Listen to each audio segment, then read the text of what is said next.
Welcome to World Travel Made Easy with Itinerary Boss, the podcast for busy professionals who want to plan unforgettable trips without the stress. If you're craving adventure, relaxation, or cultural immersion, but feel overwhelmed where to start, this is the show for you. Each week, we dive into travel tips, expert strategies, and actionable advice to help you save time, money, and hassle while helping you design your dream trip. From group getaways to romantic escapes to adventure packed journeys and budget friendly tips, we cover it all. I'm Ross, your host and travel enthusiast, with over a decade of experience balancing a demanding career while also planning trips to over 25 cities in Europe, all over the US, Central America, the Caribbean, and beyond. I've mastered the art of stress free planning, and I'm here to help you do the same.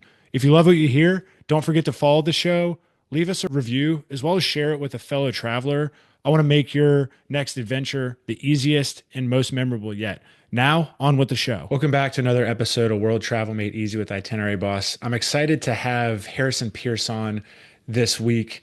He's had the chance to work at Forbes Advisor, Travel and Leisure, and I actually got connected with him through a former guest that we had, Caroline Lapini, and really excited to have him on. How's it going today, Harrison? Good. I'm excited to be here. Thank you so much for having me.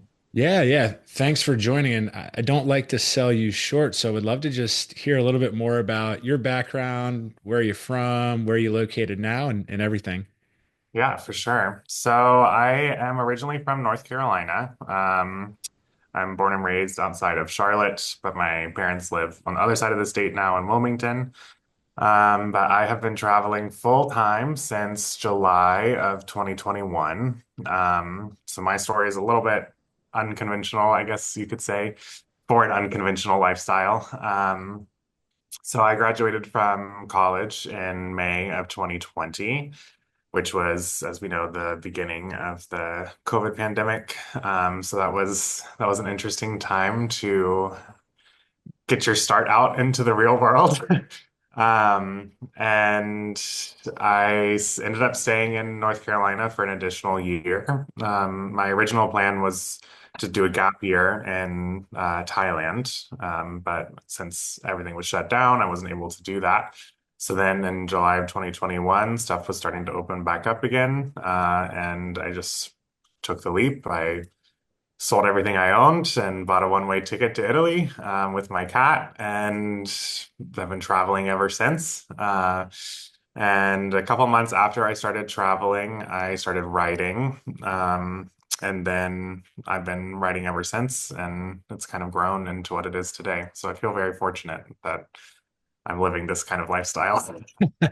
Yeah, and I know when Caroline introduced us, you being from right outside Charlotte and Concord, North Carolina, it's always funny how small of a world it can be. So Oh, I'm glad that she did, and yeah, for listeners, you're going to learn a lot of just very informative topics from Harrison today. A couple of things we're gonna talk about are rewards. Obviously, he's done solo travel. If you like to do remote work or you're a digital nomad, there's a lot of great tips and tricks. Also, like he mentioned, he traveled with his cat. So, how do you do some of those types of things? I think is important. And then yeah. also, right, starting a side hustle, freelancing. So, those are the type of topics you can expect to hear from us today. But I think I just want to dive in first, Harrison, just around points and miles, because that's how we got connected through Caroline. And what do you, and you, since you've written for Forbes Advisor, Travel and Leisure, you obviously have a lot of exposure to that, but just would love to hear from outside looking in, what do you feel like some of the biggest misconceptions are around getting started with points and miles and rewards travel? Yeah, so I think a lot of people would think that they need substantial monthly spending to get started with points and miles, but that very much isn't the case. I think I personally use credit cards for every single one of my monthly purchases, except if I withdraw cash from an ATM. But everything, I don't put anything on a debit card, I put everything on my credit card. So even, I mean, if you have $3,000, $4,000 a month that you spend between rent and groceries and whatever that may be, that can translate to a solid number of points every single month.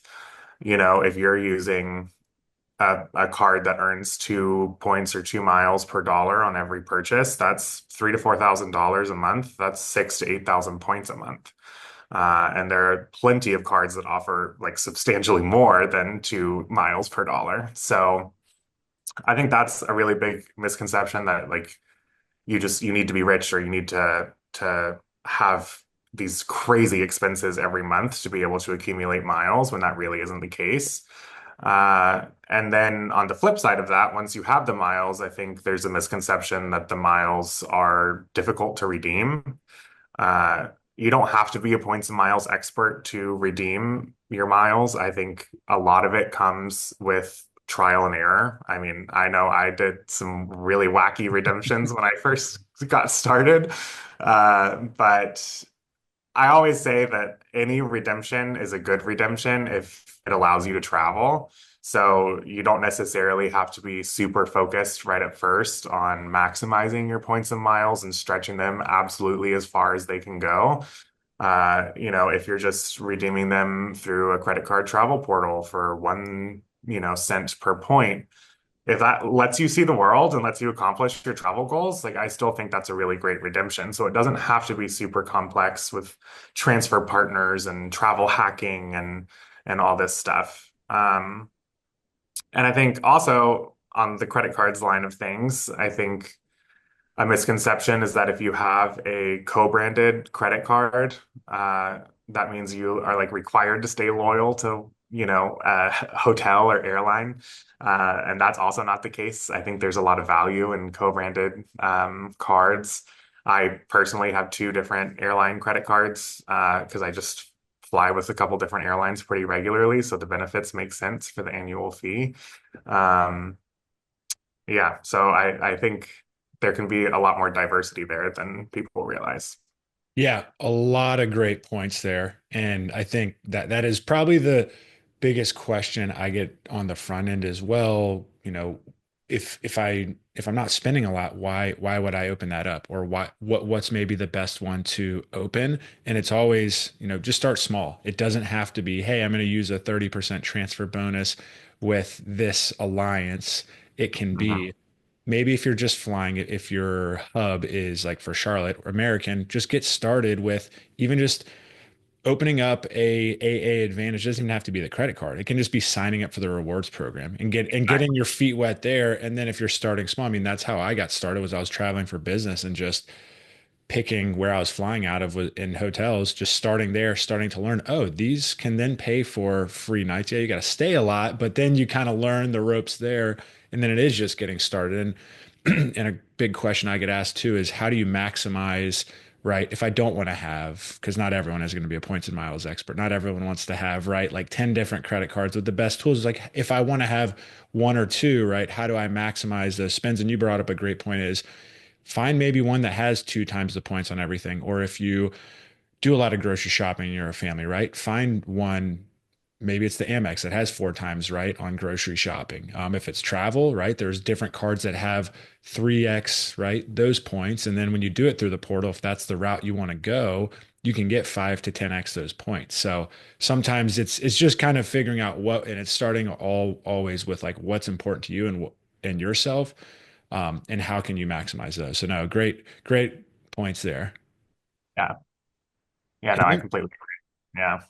And then just around, because I know we talked about like like if you're a family and you have groceries, like you're Yeah. obviously going to want to do that type of credit card. But then if you're like a solo traveler, or say, you're just even if you aren't a traveler, say you're just single, and you're trying to maximize travel rewards, are there specific credit cards or strategies that you've learned over the years that you use to earn and redeem the most efficiently? Yeah, for sure. So my favorite credit card, I will shout this from the rooftops always, is the Capital One Venture X. I think it has a great value proposition. For its benefits, it has a much lower annual fee than some of the competitor cards, and it earns. I think it's great for entry level people, right? Because it earns 2 miles per dollar on every single purchase. So doesn't matter if you're buying groceries or if you're buying a flight or if you're in another country and you're buying dinner, you're earning 2 miles per dollar. I think it's a great card just to have. And personally, I really appreciate the transfer partners, which we can get into that a little bit more later. But I think if you're new to this world and you don't want to keep track of a bunch of different categories for bonus points, I think having a card that already earns higher on everyday spending is really, really valuable. And then on the other hand, if you maybe you're not a digital nomad and you are living in the US and you're paying rent, I think the Bilt Mastercard is really helpful because it allows you to earn points on your rent payments and avoiding the transaction charge. So, or transaction fee. Uh, I have personally never had the Bilt Mastercard because I don't live in the US and I don't pay rent, so it's not as valuable for me. But I think that's a really great option because for most people, their rent is going to be their biggest payment every single month. So the ability to earn points on that is very valuable. But kind of on that note, I think the first step for anyone that's wanting to get started in travel rewards is just to look at your monthly spending. Not everyone keeps a budget. I know I didn't when I first started, but if you just take a look at what categories you tend to spend the most in, then you can find a card that aligns with those categories. Everyone's spending is different, so there's not going to be one card that's perfect for everyone, even though I think the Venture X is perfect. But like you said, I mean, the Amex Gold card, if you're a family and or even if you're single, if you spend a lot on dining, Yeah. it can make a lot of sense. And then, yeah, when you're ready to redeem, you can then transfer all those points you earned to different transfer partners, which I think is really great. Yeah, yeah, and I think that's just an underrated thing that a lot of people don't know about. And I always laugh about, and the reason I bring up the Amex is whenever we go on group trips, it's like when we go on our snowboarding trips, I know who has the Amex Gold or Platinum because when you get to the grocery store, they're slamming it on the right when we're getting to checkout because they're like, yeah, I'm getting 4x the points. You can get it Yeah. on dinner, but and get 3x. But no, the Capital One Venture Rewards X credit card, that's definitely a top one. And right now, I know there's a welcome offer where it's 75,000 points as we're recording, and then it's like another $250 annual credit. So that's Yeah. definitely a good one. I have unfortunately that wasn't out when I got the Capital One Venture, Mhm. and I got another credit card that it's one of its competitors, the CSR, and that's one that yeah, it's great, but for me, it's like, can I do the annual fee between the both of them? But yeah, that's one when people ask me, what do you recommend? I recommend that because yeah, the transfer partners on it are phenomenal, and for us as we're recording, we just had a lot of wedding expenses. A lot of the ones that we did were with the Capital One venture because it was 2x the points versus doing one times on others, and then we can transfer those. So yeah, we emptied out our points and miles for our honeymoon, and then just with those expenses built them back up significantly just using Oh, the yeah. venture. So no, great card recommendations, and yeah, and I like the built rewards one that you mentioned too, because a lot of people, that's probably one thing that most people don't know about is being able to pay rent. And just with how the housing economy is now and being able to buy, that's just a way you can maximize some of those points and miles. Sure. Yeah. And you've gotten the chance to travel amazing places, obviously, right? Doing this full time. So for someone, maybe they're a solo traveler, maybe, nowadays with how just relevant remote work is, are there specific places that you'd recommend for people who are wanting to use points and miles? Yes. My number one destination right now, even though I haven't been in a couple of years, is Bulgaria. I think it's one of the most underrated places in Europe. I think it's a little bit more popular now that it's joined Schengen. But I was there only for a month back in 2023, and I absolutely loved it. And I can't wait to go back, hopefully this year. But it's just a really, really neat country. It's a really great culture. Everyone's very friendly, and it's a small country, so I think if I remember correctly, I think the like square mileage is Bulgaria is actually smaller than North Carolina. So it's really easy to road trip. So that's what I did. I rented a car and I just kind of drove around the whole country. And there's the beach on the eastern side, and there's a really popular ski area down in the south. There's just a lot to do. It's really pretty, and I think when people think about going to Europe, I think a lot of times they're thinking Italy, France, Spain, which those places are great. I love those Yeah. places, but Bulgaria, I think you can get a lot more bang for your buck there. So if you're trying to travel for cheap, then I think that's a great place to go. I also really like Brazil. I know this is kind of a hot take. It's not necessarily underrated because Brazil is a huge travel, hot spot. But I think the underrated destinations are the ones kind of outside of the really popular, like Rio, Sao Paulo. I had the opportunity to go to Salvador last year, and it's in the north of Brazil, and it was phenomenal. I loved it.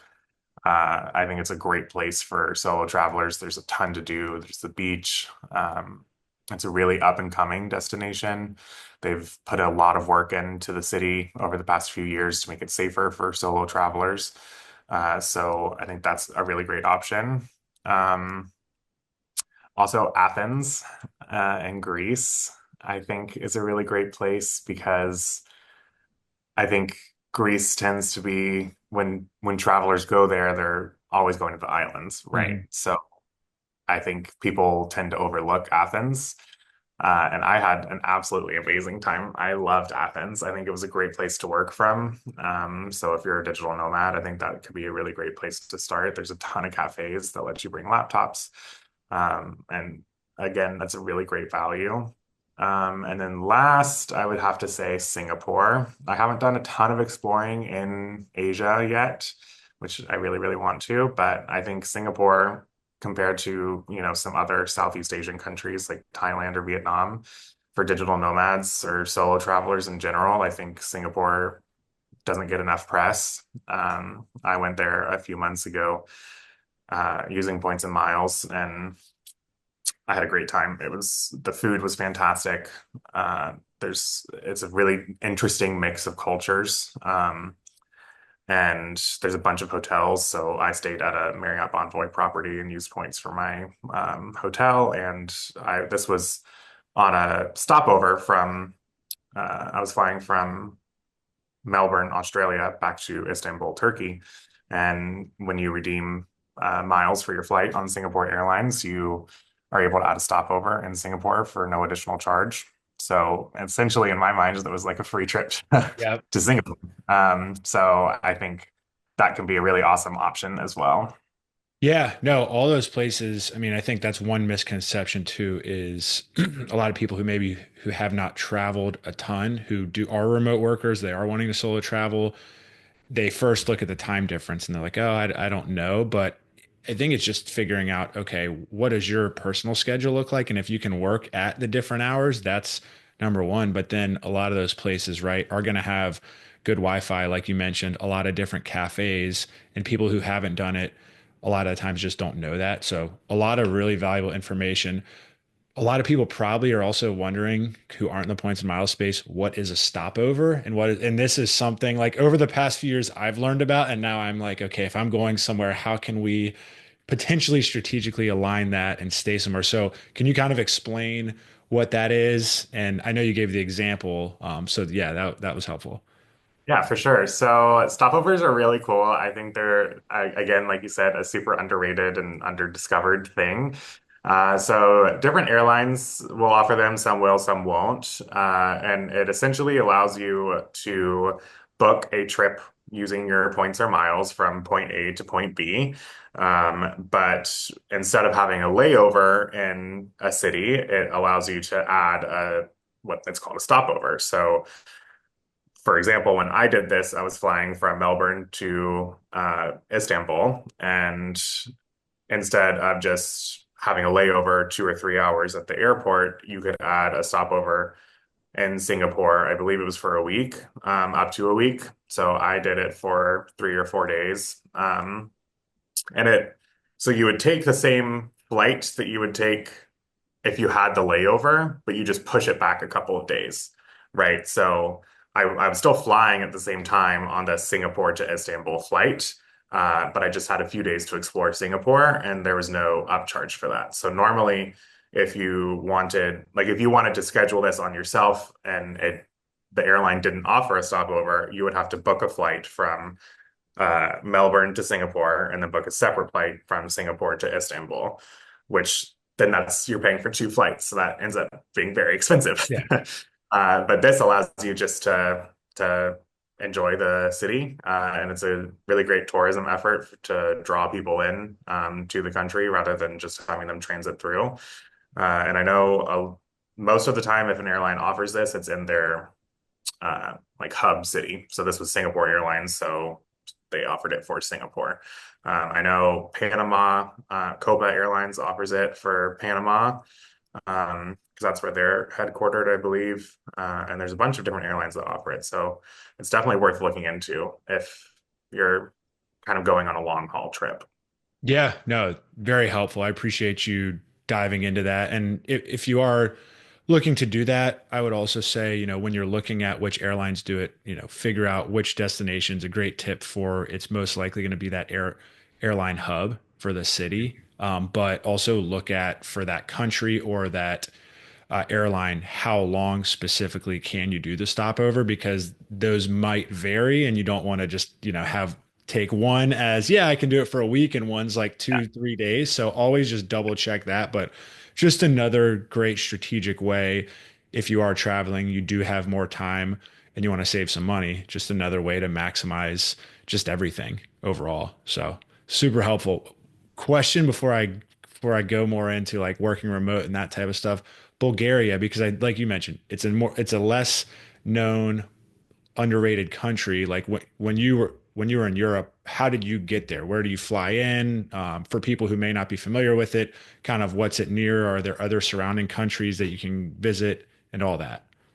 Yeah, so again, this has changed a little bit since I was there because when I was there, it hadn't joined the Schengen zone yet. So for those that don't know, the Schengen zone it's similar to the EU, but it's like the visa-free travel zone for a lot of Western Europe. So it has like that's why you're able to take a train from France to Italy without having a passport check. Um, so Bulgaria recently joined the Schengen zone, I think this year, or the end of last year, I can't remember.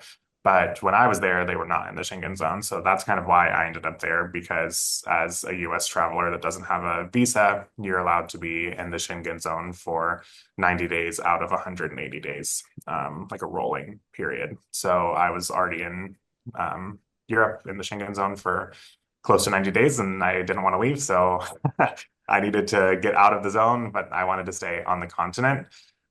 So Bulgaria wasn't in it. So I was like, might as well check it out.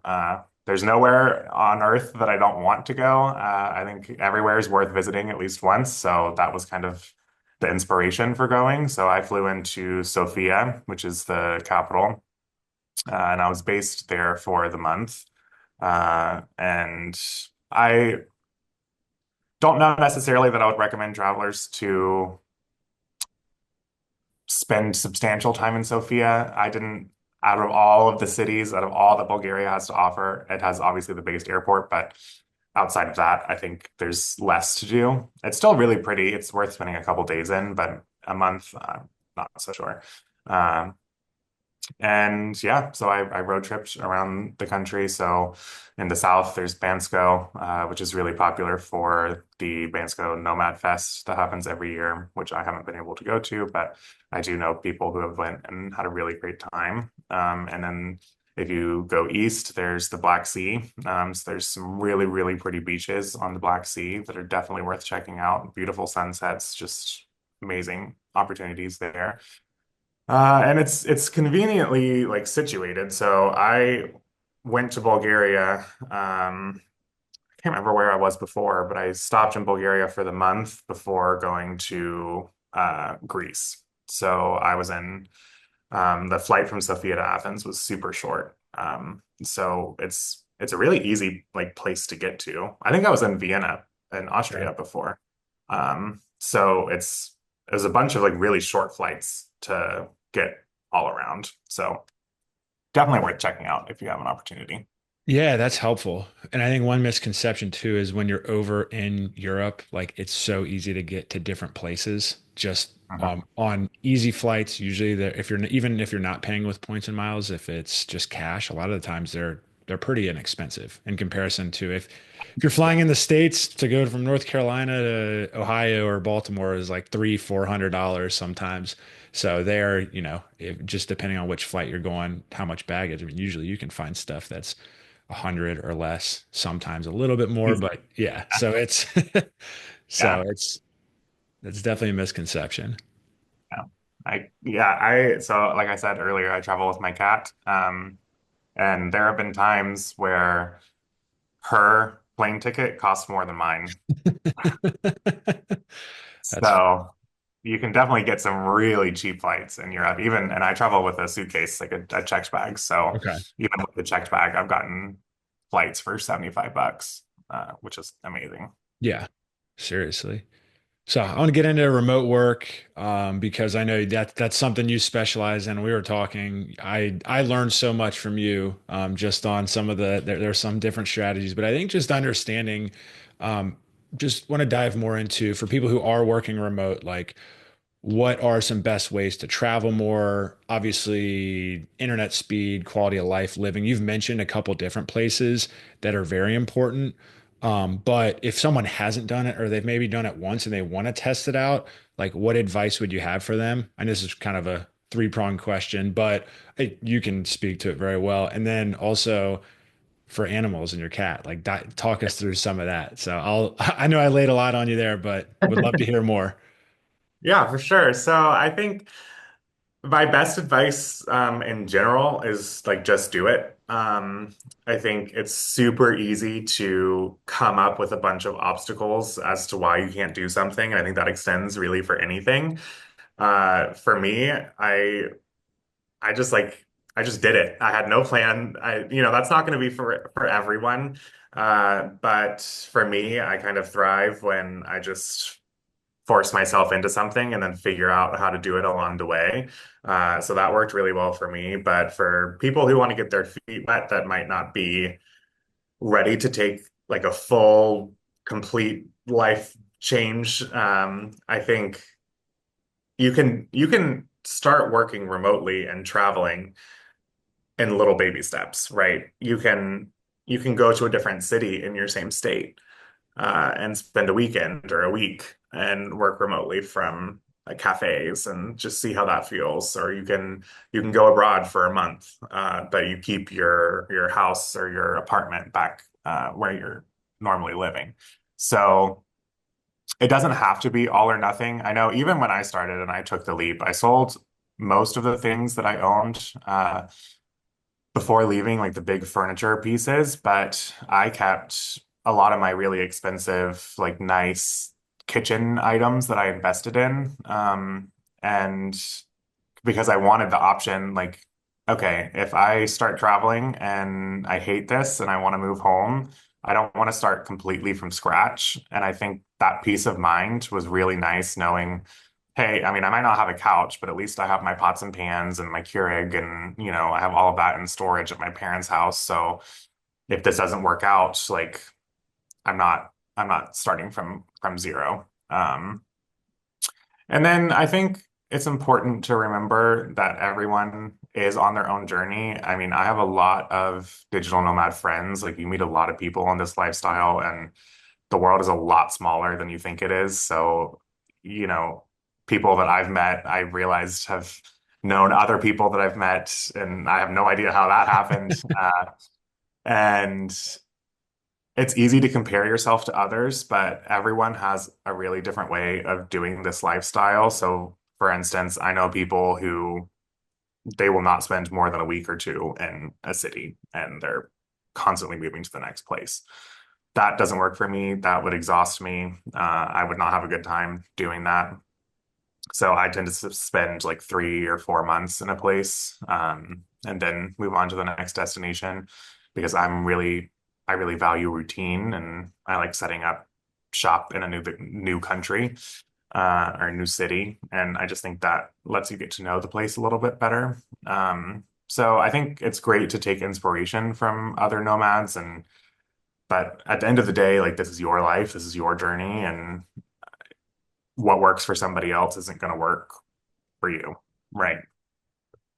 And then I also think, whether you're working for yourself or working for an employer, like I think it's important to set boundaries because even as a digital nomad, it's really easy to overwork and prioritize work over other things. So developing that work-life balance isn't as simple as just like, okay, I'm going to move abroad and then I'll automatically have that, right? If you still have the US mindset, especially of like work, work, work, Yeah. work, work, you can't just like catch a flight and that just disappears.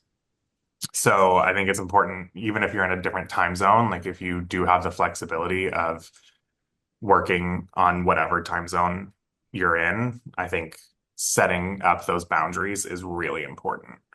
Um, and then to answer the other part of your question, traveling with a cat, or an animal, it has some trial and error, but once you know what you're doing, it's actually a lot easier than you'd think it would be.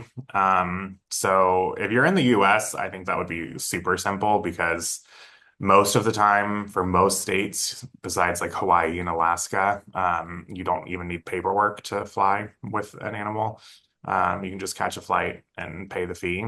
But if you're going abroad, you will need paperwork, which involves you going to the vet and having them examine your pet, make sure they're fit to fly, make sure they're up to date on all their vaccines. They typically need like a dewormer. And then once the vet has filled out that form, that they send it to the government agency, which in the US is like the USDA, and they endorse it, and then you receive the paperwork and you're ready to fly. That process is pretty much the same in every single country you're going to go to. So before I leave, like 10 days before I go somewhere, I take my cat Isabel to the vet. They fill out the paperwork. That paperwork gets sent to the government and government signs it, and then they issue the like final paperwork, and then you're set to fly. Okay. Of course, specific countries will have specific restrictions. I ran into some issues last year when I was leaving Peru that kind of sidetracked a lot of my plans. But in general, it's actually a lot easier. And I think for a lot of people, that's a really big obstacle of like, okay, well, I want to work remotely. I would love to be a digital nomad, but I have an animal. Hmm. And I would just encourage people to explore that option. Not every animal is going to do well on the road for sure, but if you test it out a little bit before you take the leap and your dog or cat does really well, then that doesn't have to be an obstacle. My cat loves traveling. She's all over the world and has a great time. So, yeah. Yeah, I mean, it just goes back to what you said at the very beginning was just do it. I think it's just, and you said trial and error. It was lessons learned. You wouldn't have learned how, and you wouldn't be here sharing how simple of a process it was, right? Obviously the Peru hiccup, but those are right lessons learned. And in just so many good points there. I think one thing too is a question I have is if someone's looking for some of those people who, right, maybe they just want to start out in their own state, maybe they have, but then they're trying to find countries that may be the best for, right, remote work. They have that flexibility. They aren't time constraint where it's, okay, I have to either be East, West, Central, Mountain Standard, right, stay within, Central America, South America. I can go abroad. Are there online communities or different places that you recommend for people to look to say, okay, this place has maybe the best internet, best cafes, best work, like those type of answers? For sure. So I spend most of my time in Latin America, so that's kind of where I can speak. I do go to Europe typically in the summer, but I love Latin America. I think it's such a special place. That's where I currently am. I'm in Argentina. So I think it's great here. So I'd highly recommend. And the time zone is very comparable. So like right now, I'm 1 hour ahead of East Coast time. So even if you're not worried about work, but you just want to keep in touch with your family, I think Latin America can be a great place to start. Um, so I think a lot of it is city by city, in terms of what resources they have. So for instance, where I am right now, Buenos Aires, Argentina, there's a huge Nomad network. So there's multiple digital Nomad group messages, and then there's kind of specialized group messages for different communities that you might be a part of. So like I'm in an LGBTQ group message. And everyone's very, very willing to help with any questions you have, uh, any, concerns. Like I've seen people who might have gotten their phone stolen, and some stranger from the group is like, okay, I'm here to help. So I think looking for resources like that in whatever city you're in, can be helpful. I know I found this group through Meetup, which is it's like a online community to advertise events, whether online or in person, in whatever city. So you can just type in the city that you're going to and see what's available. So that's exactly what I did 3 years ago when I first came to Argentina. Typed in digital nomad Argentina and meetup, and this showed up. And so I went, Nice. and yeah. So it's pretty, yeah. I mean, it's just it's getting over the hesitation of it's in a different country and it's a little bit different. I mean, Meetup, that's if I'm ever looking for a networking event or I'm just looking for any sort of community here in Charlotte or anywhere, it's super simple. It's just Yeah. it's translating it. And yeah, no, great point. I mean, that's we did a remote work trip for 10 days last year and we went to Costa Rica because we liked I mean, it was central time where we were at in one part and it was a direct flight from Charlotte and it just made it where we could work 5 days and then we could do adventure for 5 days and kind of mix and blend that. So it's always just, and they have, when I searched, I was like, okay, I don't want to stay in one of the surf towns that doesn't have the best right Wi-Fi and bandwidth. Let's find some of the better ones. And it was simple, but I think it's just yeah, like you said, small steps and just finding that might be comparable time zones. So a lot of great points and super helpful for people who are looking and trying to take that next step and go and work remotely. Yeah, for sure. I personally, I'm a city person like through and through. So most of my experience as a digital nomad has been being based in a really big city. So luckily, I've never really had issues with Wi-Fi. I've had great Wi-Fi at all my Airbnbs. I've had great Wi-Fi at cafes. I know other digital nomads that prefer uh, more countryside destinations have had a lot of troubles with that, but I can't really speak on that. Well, that's a good point because some people may say, "Hey, I want to go to this place and just get away for a month," but then they don't have Wi-Fi and they're like, "Oh crap, I didn't plan that well." Right? Didn't plan that well enough. So those are just little tips and tricks that are super helpful. Brought up a good point. You said staying in Airbnbs. When you're booking places, are you predominantly going to post up at an Airbnb? Are you using points and miles? Is it a blend? Can you kind of walk people through that? Yeah, so since tend to stay places for longer, I normally set up my base in a big city, normally the capital city of a country, to be honest.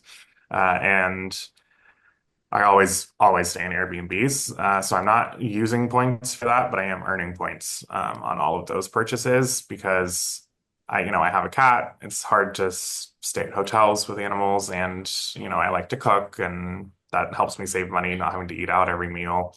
And it just gives you kind of a sense of normalcy while you're on the road for so long. Because this isn't like a vacation, like this is just my life. So it's you're not constantly doing things and constantly eating out.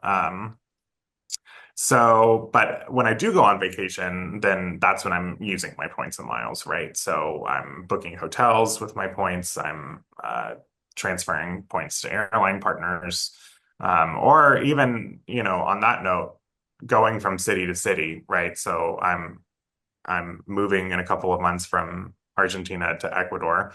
I booked that flight with my miles. So that helps cut costs on some pretty fixed expenses. Of if you're a digital nomad, you're going to be booking flights, Mhm. so that's like going to be a line item in your budget. But if you can use your miles for that, that can help save a lot of money. So I normally am using my miles, like I said, for vacations or when I'm moving from city to city. Okay. Okay. That's helpful. And then just around, because I know when you started and now just from a freelancing standpoint, right? If people are working, say they're some people may start out in a W-2 job, they have a job and they have something, and then they're like, you know what, I have a side hustle. I want to move more into that, and they are wanting to travel more. Like, what are some best ways to get into that, or are there best practices for people who are looking to start doing that? Yeah, so I mean, I think that it really depends on what industry you're in or what industry you want to be in. So I think it's a difficult question to answer. I mean, like I said, I kind of just jumped all in and was like, okay, well, I'll figure this out along the way. Um, but I do think that if you have experience in something, as long as you enjoy it, I think you can just get started in any way that you can. So, for instance, talking about myself, I knew I enjoyed writing, so I started writing, posting like blog posts, just to build up a portfolio because I didn't major in journalism. I majored in sociology in college, so I don't have a background in this. So I think that's also something that a lot of people are afraid of taking the leap. They're like, well, I didn't go to school for this, but I don't, I mean, I think obviously maybe that would be helpful, but that's not a requirement. So I started writing and posted blog posts. So that way I had a portfolio. And then I moved to Upwork, which is like a freelancer platform, and started getting small jobs on there. And then those jobs let me increase my rates once I had more of a portfolio. And then I was started pitching to publications directly. And then networking, I think, is like crucial if you want to be a digital nomad, if you want to be freelance, if you want to be self-employed, or just, I mean, in life, I think networking is one of the best things you can do. I've gotten so many of my freelance clients just because like I knew somebody who was looking for work. Um, and really prioritizing like LinkedIn. I think I've gotten a lot of clients through LinkedIn. So I think when I first started, I was not as interested, I guess, in networking. I was just like, okay, let me apply for things that are on the internet. I can just submit an application. And that worked at first, but I think that if you want to grow and you want it to be like really successful, I think that's when you have to put in the legwork of like the relationship building. And then you never know who you're going to meet. And as a digital nomad, you're meeting people from all over the world and all different backgrounds. And so I think developing those relationships can also be super helpful in your career. Yeah, no, it's all about who you know. And I think taking I mean, no, you bring up a great point. It's a lot of people do. It's like, okay, I went to 4 year school, got a good degree, right? And that's what my path in life. But I'm a sports administration major and I've done, right, like sales and medical device and, teaching doctors how to use equipment, healthcare software sales, now travel, right? Like that has nothing to do with sports. I mean, I love going to sporting events, but it's just sometimes you just got to follow those different types of paths and figure out what you like and just try it. And I mean, Harrison and I are here talking, and we met just because I was connecting, funny enough, with Caroline over LinkedIn. Loved the type of content she was putting out. And then she made the introduction and said, hey, you need to talk to Harrison because he has a lot of good just tips, tricks, and valuable insights that really can help people out. And I've been in remote work for, 10 years working W-2 and self-employed. And it is. I mean, those are the type of things where you're like, once you've gone on one trip and you've done it just maybe in a different state, you're like, oh, okay, how do I do this more and more? And it isn't always just a vacation. It's you get the opportunity to go see different things. You get the opportunity to get out of, like you said, the US work, work, work mindset and doing that daily and just getting to go and see different areas of the country, of the world, and getting to pair that with work. I mean, it is it's just taking that chance and figuring it out. So no, I love that answer. And then since you've done, freelance, self-employed, all of that. One thing I get questions about a lot is, can you do that as a business credit card? Can you do those type of things? Um, I mean, for you as a freelancer or just for people with side hustlers, do you feel they should open a business credit card, or is it possible to do that? Yeah, for sure. So let me preface this by saying that I do not have a business credit card. Okay. That is the next kind of thing that I'm thinking about in my overall points and miles strategy. But I currently do not have one. But you can, even if you don't have an LLC, even if you aren't set up as like a corporation, if you are freelancing or have a side hustle, you can definitely open a business credit card. I think the tricky part that I've always had a hard time with is like, what expenses are you putting on a business credit card? Because you're really not supposed to use that for personal Mhm. use, right? So like for me, I'm a writer about the digital nomad lifestyle. I write about credit cards. So I think there's more of a gray area there, and what counts as a business expense. Uh, I mean, I have to book flights to write about an airline. I have to do some of that stuff in order to be able to write about it because I'm always writing about things from a first person perspective. Mhm. Um, but that just hasn't been something that's been my priority personally. I've been really focused on building up my personal points and miles strategy with personal credit cards. Um, but I think that for some people, I know a lot of freelancers who have several business credit cards, and I think there's a lot of really great ones out there. The Chase Mhm. Inc. Lineup has a lot of really great options depending on what your expenses are. Um, so I think it's definitely something that's worth considering, even if you don't have an LLC.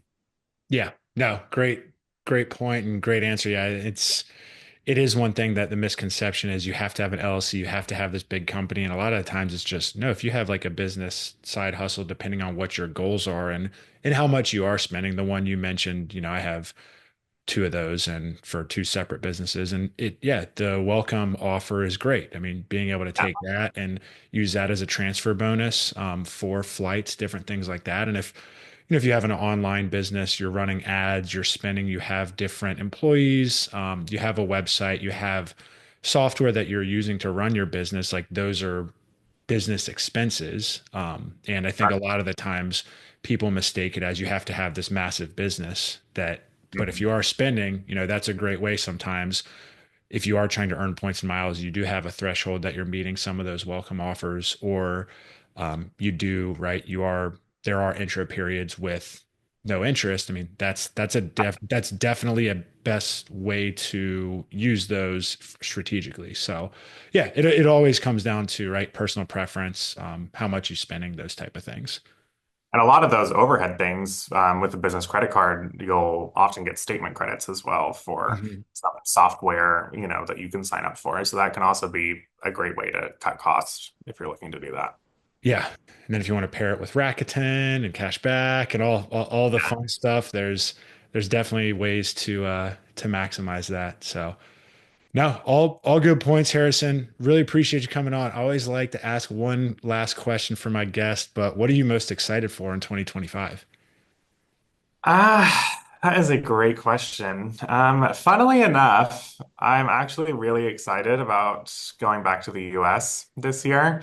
The past few years, I have only gone back to the US for a couple of weeks.